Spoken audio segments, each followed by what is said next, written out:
It doesn't ameliorate in time. You just learn how to sink it deeper now.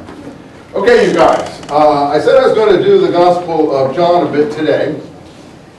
But first I want to do the link here. And I'm going to need your help to run back and forth from sections to sections. So, you know, using a harmony is good, but it sometimes, you know, ties you down. So we were doing the Luke passage on the rich man who celebrated every day. It's Luke 16:19. This came after attacks on the Pharisees in 16:14, who were greedy and they were scoffers. The word scoffer is used in the Dead Sea Scrolls, the scoffer of lying, usually applied to the adversary of the righteous teacher. So often these words are reversed in the Gospels to apply to the making the scoffer a person, the righteous person, and then applying it to the people supposedly asking to apply the law, the Pharisees being a code name for that. And see how they're criticized. They justify themselves, and there's the justification doctrine before men, but God knows their hearts. Dead Sea Scrolls. Just look at the heart language in the Dead Sea Scrolls, the Damascus document, the community. And he raised up, as we said before, a teacher of righteousness to guide them in the ways of his heart. Before their 20 years, they were like blind men. And I told you all about every plant that my heavenly Father has not planted shall be uprooted. This is in column 1 of the Damascus document, the words that I have just quoted for you. And that embedded within the attack on the blind, leading the blind. They are blind guides, they are Pharisees, they are blind guides, and they shall fall into the pit. You can swing back and forth from the language of the Dead Sea Scrolls to the language of the Gospels very often, not always. Now here is a swing back to the language of the Talmud here. Now, you have to know these sources exist. How would you explain this to a parishioner in Mission Viejo? How would you take this to someone in Maranatha Chapel? I think the Maranatha Chapel people are of goodwill. I think Chuck Smith is an amazingly, caring person, and of the first level of sensitivity and goodwill.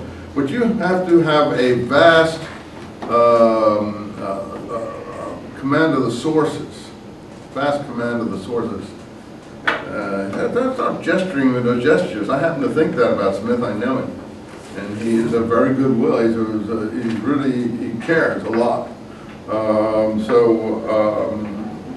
But to teach things of this kind and to make people understand the interrelationship of these things, you have to have a vast command of the source. I don't claim that I'm unique or special or something in this case, but a lot of people, haven't spent the time to get in on these sources. So, for instance, line 17 echoes the Sermon on the Mount, which is chapter 5 of Matthew. Not one jot or tittle shall disappear from the law till all these things are accomplished, so says the Sermon on the Mount in Matthew. Here, much later in the Gospel, easier for the sky and earth to vanish than for one bit of the law to fail. So he's just revised that. In order to determine which came first, Matthew or Luke in that particular instance, and you probably have the parallels listed in your harmony there. I don't have it in front of me. What parallel is that, Matthew? Do you have it in your harmony, that parallel from Matthew? Huh? It's longer. No. Yeah, there's no footnote, or they don't give footnotes in that book? Okay. Okay, I probably have it. I don't have time to look for it. Anyway, so, again, he talks about the divorce, adultery issues, and so on, emphasizing, to some extent, monogamy and things like that. And that's in the Dead Sea Scrolls. That's in the Damascus document. That's in the parallel materials. That's in the Damascus document. It's not in Rabbinic Judaism. And it's in the Temple Scroll. And it's in the letter called MMT. So there's 3 places you can parallel those materials from. Now we have the certain rich men, here's the one I was talking about, clothed in purple and fine linen, making merry every day of his life, right there. And the certain is the key here. Go to the Talmudic rich men that I've told you about. The place to look for those is in chapters of the Talmud, and it's in my new book. If you don't want to do it yourself, just look at my book. I've got chapter after chapter on that. And the code is called the New Testament Code. This is the actual part of the book about the code, Noctimon and Nicodemus.